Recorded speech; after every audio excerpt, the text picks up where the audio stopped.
یہ آل ابراہیم کا خاندان ہے. حسین ابن علی ہی آل ابراہیم کے خاندان سے ہے. یہ پیغمبر اسلام کا وجود اور پیغمبر اسلام کی جو سیرت ہے، پیغمبر اسلام کا جو وجود ہے، یہ آل ابراہیم ہے، ابراہیم کے خاندان سے ہے.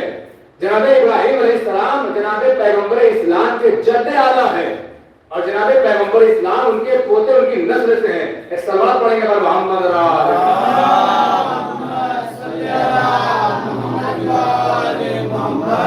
لہذا جناب گرامی توجہ کرنے کی ضرورت ہے. علم علم اور علم، ہمارے سارے مناظر کرام کا یہی کہنا ہے کہ دنیا علم حاصل کرے، اس لیے کہ علم وہ شے ہے جو انسان کو منور کر دیتی ہے.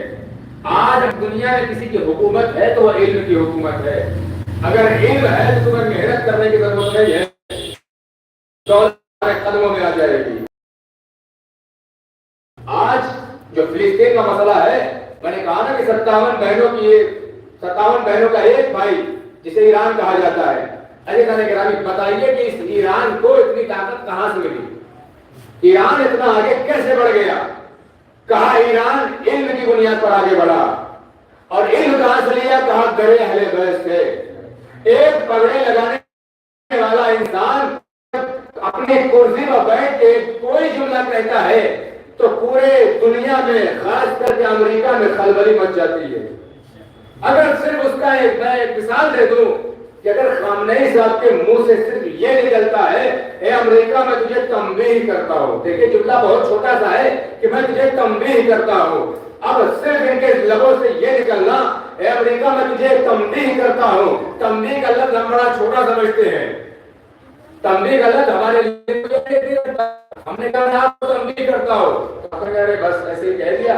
مگر جب خامنئی صاحب کے لبوں سے جب ایک جملہ نکلتا ہے، جب ایک بڑے لیڈر اور بڑے لیڈر کے لبوں سے جملہ نکلتا ہے اے امریکہ میں تجھے تنبیہ کرتا ہوں، تو امریکہ میں خلبلی مچ جاتی ہے کہ اب ان کے لبوں سے تنبیہ کا جملہ نکلا ہے، نہ جانے کیا ہو جائے، نہ جانے کیا ہو جائے.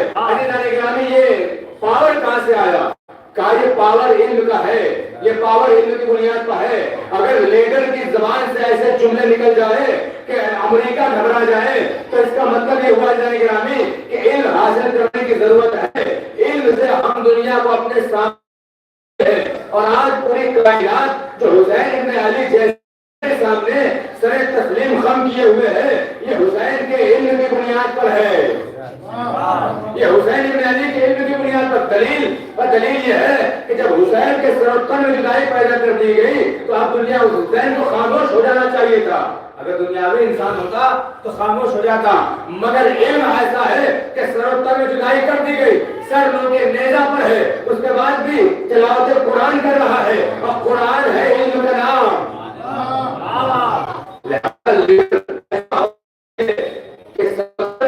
ہو جائے تو بھی کرتا ہے.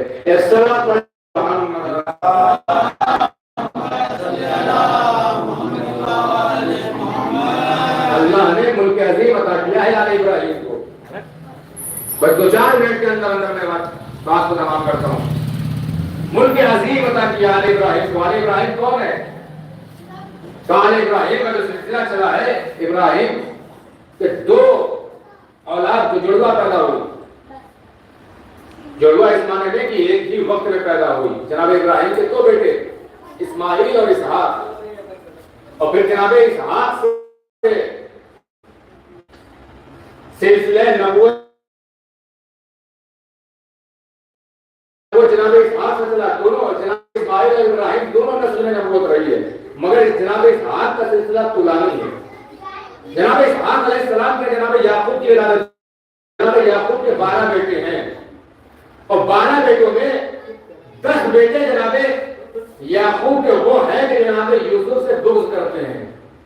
جناب یعقوب کے سب سے بڑے بیٹے کا نام لاوی ہے، اور لاوی کے بعد ایک یہودا. ہم سب کے نام کہاں سے دلاؤ؟ چھوٹے بیٹے کا نام بنیامین ہے، اور بنیامین سے پہلے جناب یوسف ہے. ٹھیک ہے، 12 بیٹے ہیں جناب یعقوب کے، مگر 12 بیٹوں میں ایک بیٹا ایسا ہے جناب یوسف سے محبت کرتا ہے، مگر باقی بیٹے سب ان سے نفرت کرتے ہیں.